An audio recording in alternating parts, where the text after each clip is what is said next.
No matter your political stripes, I think you will agree that we are living in an over-the-top world of politics, intrigue, and more drama than we know what to do with. Well, I found someone who discovered a marvelous opportunity to capitalize on the juicy times that we live. Hi, I'm Andy Asher. I am editor here at BloomerBoomer. And like my beloved Mark Twain tells us, truth is stranger than fiction. Well, today's guest discovered the amazing opportunities in the headlines of America.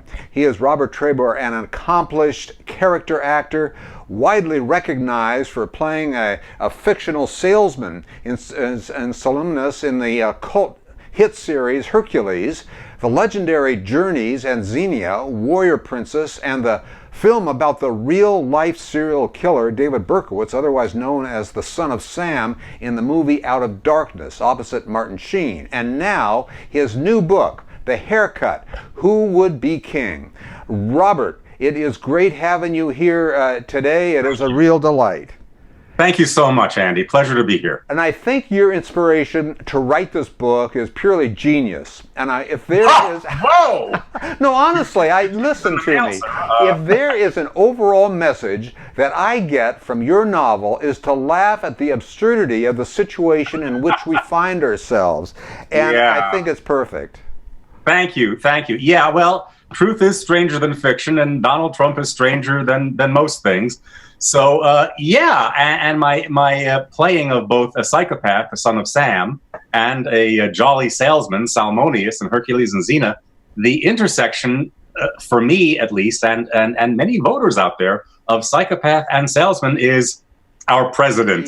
The fact of the matter is, when I speak about over the top, I mean, things are just crazy everywhere in the political world, and it is such a perfect time to be writing a book like you that we'll talk about, that it's so fertile with information and with ideas. Well, thank you. Yeah, I mean, look, you can do one of two things. After he was elected, a lot of people are angry. A lot of people were frankly sick to their stomach, as was I. I didn't want to stay in that state. So either you stay in a state of depression and rage and nausea, or you kind of like avoid everything and put your head in the sand and be an ostrich until it blows over. And that's not really an effective way of dealing with a problem. Or you find a way to laugh at it. I mean, I kind of wrote the book to jolly myself out of it first.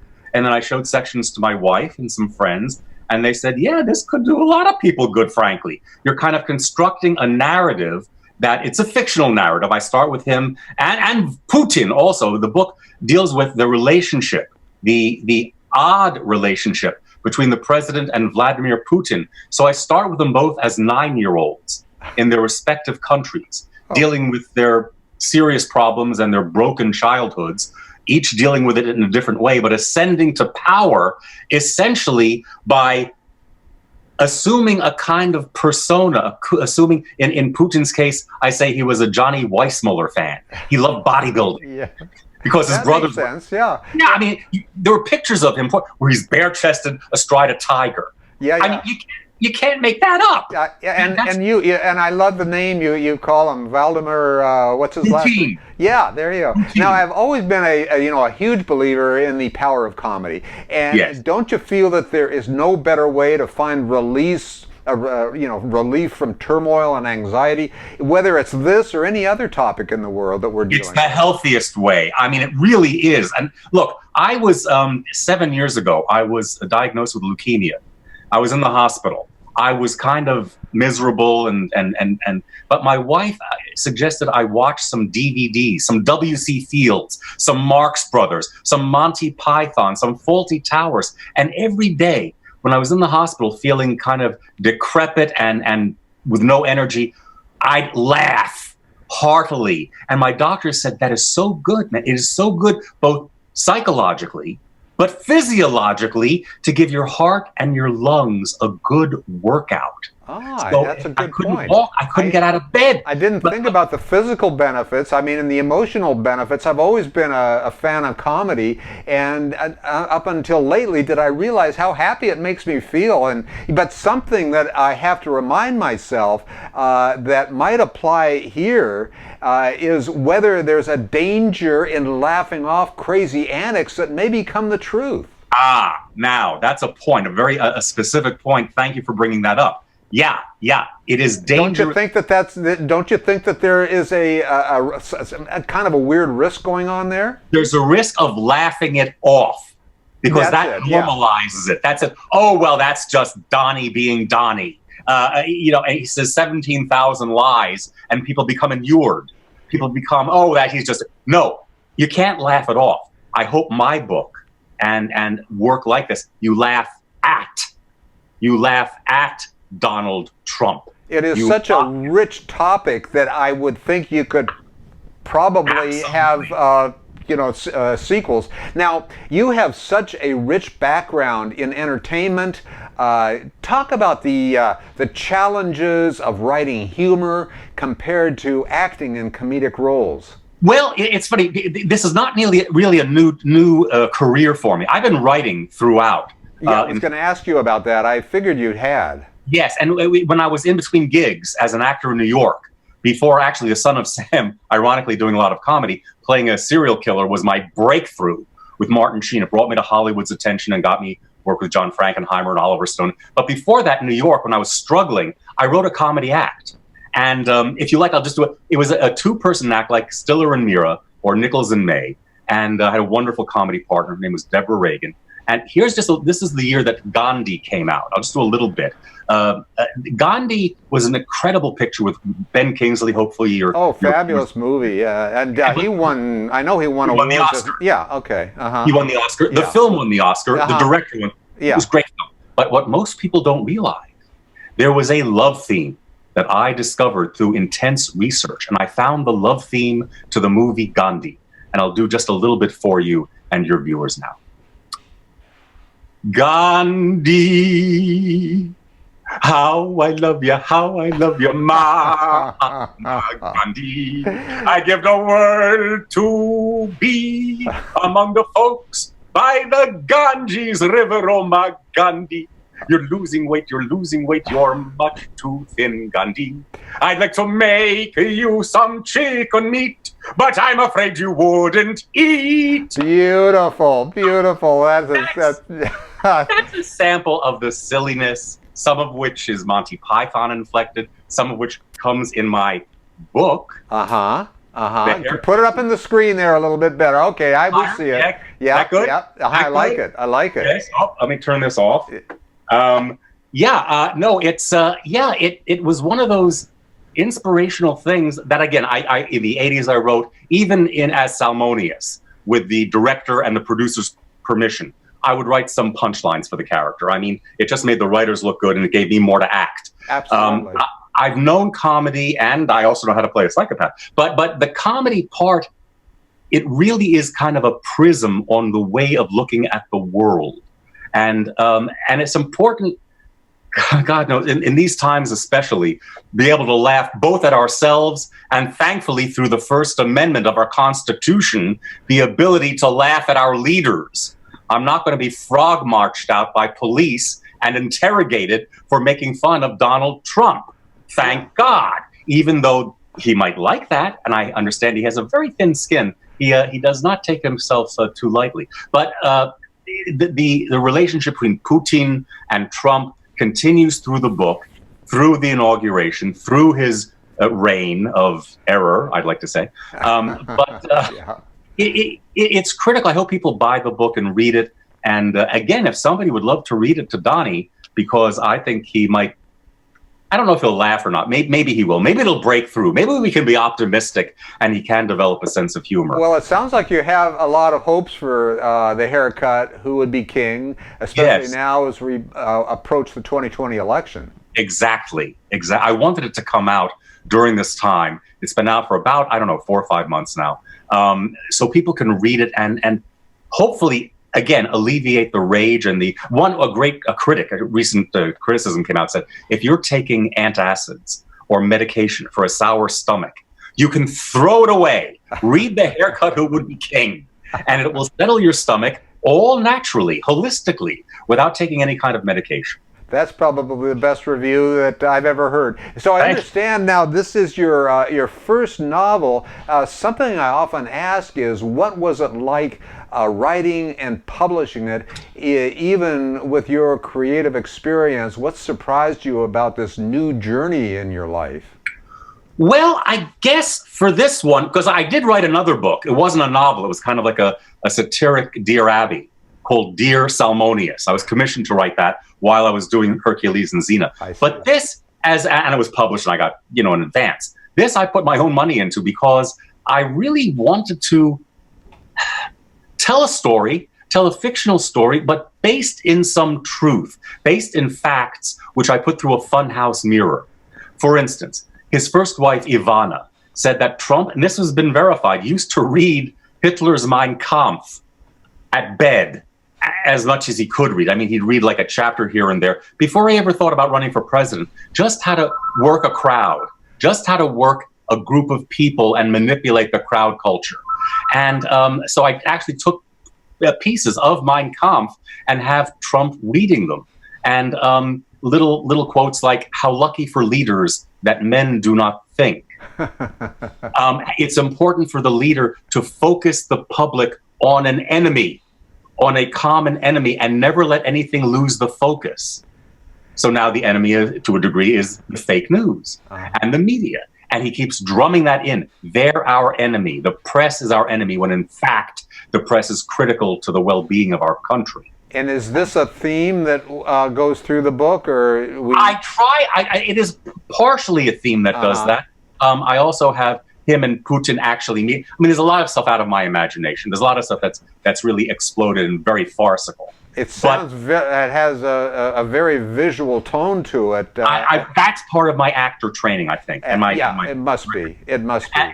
And what some people have said was, yeah, we know it's exaggerated, but given Trump's behavior, we start thinking maybe this stuff could be true. Maybe he could have cut off his cousin's hair and stapled it to his own head to make him look better. I mean, as far as I know, he didn't. But maybe his parents did, when he was having a temper tantrum, lure him into a room with a $100 bill tied to a fishing pole where he could bounce around like a pinball machine. Because it seems like the kind of thing that is within the realm of his behavior. Boy, it sounds so rich with content. And I know that you're a funny guy from your various acting roles. Is there a different challenge involved when writing humor compared to acting in comedic roles? Well, in a sense, you have to be, what they say, writers say two things that I respect. One, write the book want to read. And second, you've got to be willing to kill your favorite babies. You've got to be able not to be so attached to something that you write that if it is delaying the momentum or if it's sidetracking too much, you got to cut it. You got to be ruthless about keeping the train on track. And in comedy, momentum and pace is really critical. That's why it's a novella. It's 184 pages. And originally, I think it was 300 pages. I mean, and then the writing process is really rewriting. It's cutting. It's taking it to people you trust, my wife, some friends, my sister, who will be supportive, but they'll be honest with me. They won't just puff me up saying, oh, everything's great, everything. No. You want people to criticize you. In fact, John Frankenheimer, who I worked with in a film with Roy Scheider called 52 Pickup, which is not a comedy part. I was playing a blackmailer. But he said, as a director and as a creator, he wants people to be honest with him. He wants to surround himself with the best people who he respects, not yes men, unlike the president. He wants to surround himself while the work is in progress to help him out. Once the work is finished, he said, you don't get points for criticizing. I can't do anything about it then. But while it's germinating and while it's being created, that's when you want honest criticism to cut. So I kept cutting and cutting. So the book moves. You can read it actually in one day easily. You can read it in, 5 3 hours, 4 hours, have a cup of coffee, put it down. It has a kind of, you're on the train and the train is moving and it's gaining speed and it's gaining momentum. And that's the way I wanted the book to be read by my readers. Yeah. So that was a new experience, different from the first book I wrote, which was not a novella. It was, I'd say, a Dear Abby kind of thing.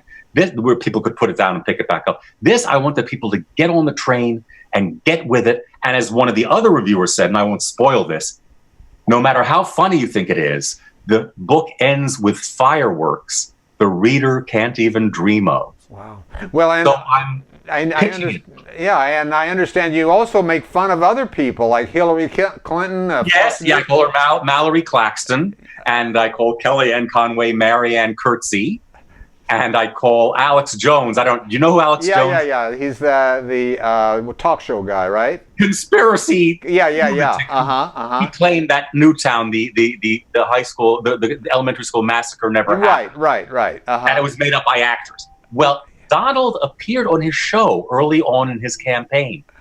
So I call him Alex Clams from Disinfowars Radio. And I actually give a monologue. I write a monologue, which is fictional, but based on his tone and his marketing. Whatever if you go to YouTube and watch him, regardless of how he's ranting and raving, he sells herbal vitamins for $300 a bottle because they're all natural. And it's like, I already see you making a character for this. Well, I'll tell you, if I do sell this as a movie, I want to play Alex Clams because I think it gives a chance to really express the insanity. Oh, I think it's perfect.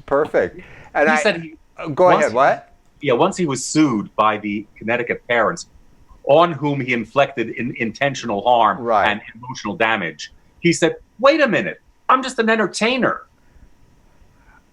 No, an entertainer just doesn't make sadistic comments and cultivate a following who then believes the tripe and the garbage that he spews out. Yeah, no, that's true. And just a couple of final questions that I often ask writers, what can you tell those of us who have somewhere inside of us a book waiting to come out, but maybe we just don't know where to start?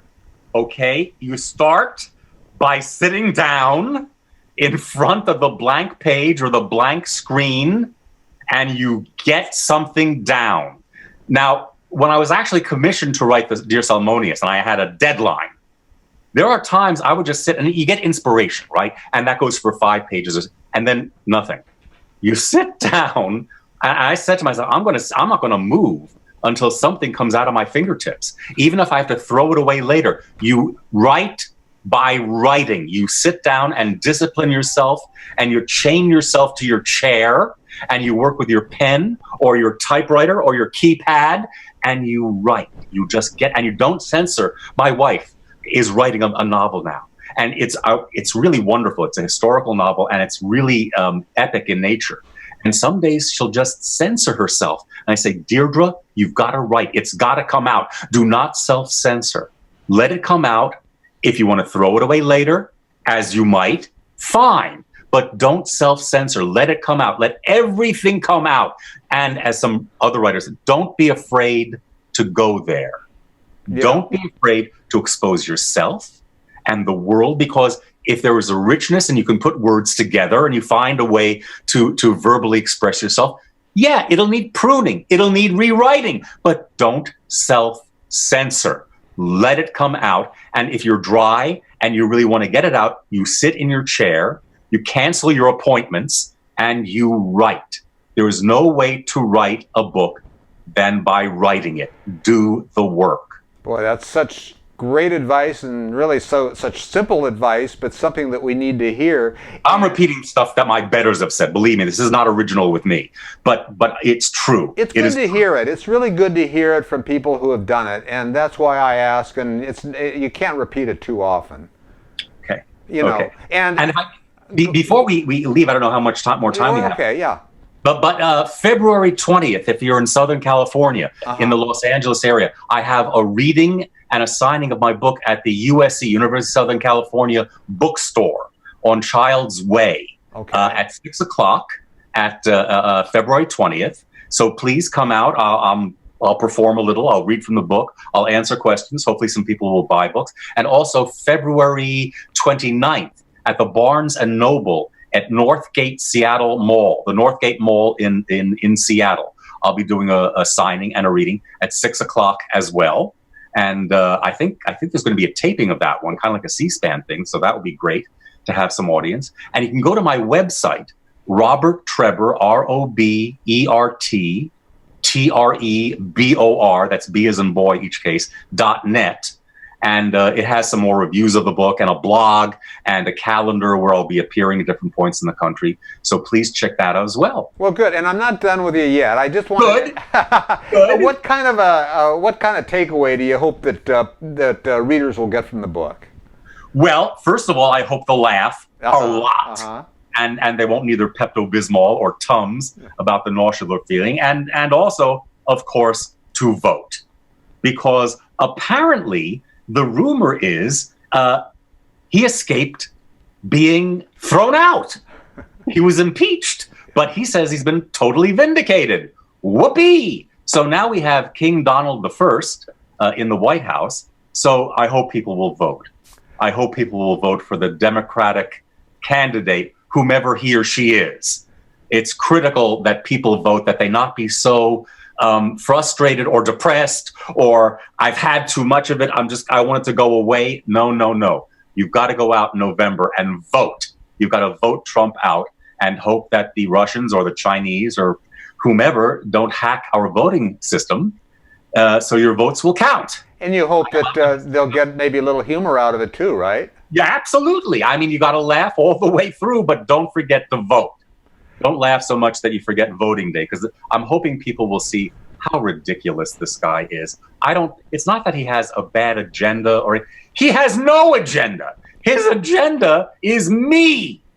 Donald Trump. Let me ask you this. You want your book to have legs, and in the event that he's no longer there, yes, is it still going to have the attraction? I think so. Perhaps as a close historical document of a dark time that maybe Bob Trebor helped us live through a little better. I think it will, because I think the humor of it, I think it stands on its own. It's not a political screed. It's not a diatribe. It's a work of humorous satiric fiction.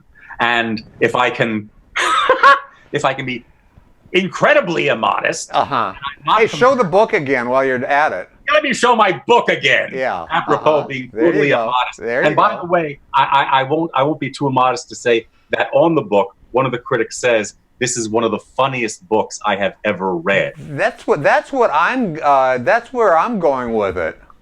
And again, there are works of fiction that people wrote for. S.J. Perlman, a wonderful writer in the 30s who wrote, he's still read. Woody Allen is still read, regardless of what you think of him privately. There are people who write about their times, but if you're writing about your times and people's reaction, it's not just exclusive to that time. It's for all humanity. Look, we're all the same. That's why I think I can write about, there is Donald Trump within me.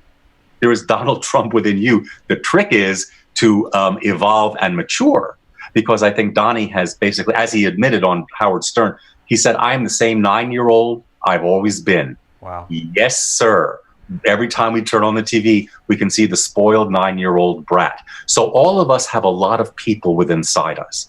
Hopefully we mature, we grow, we read, we learn, we are curious about things, and that's what makes us a fuller person. But David Burke, there was obviously some kind of damaged person within me that allowed me to play a mass murderer. Sure. Of course, yeah. We have to come to understand that about ourselves. Yes, we have multitudes within us. The actor or the writer's job is to select those parts creatively, artistically, and share them. And if they're good for the individual artist, they're probably applied to everybody as well.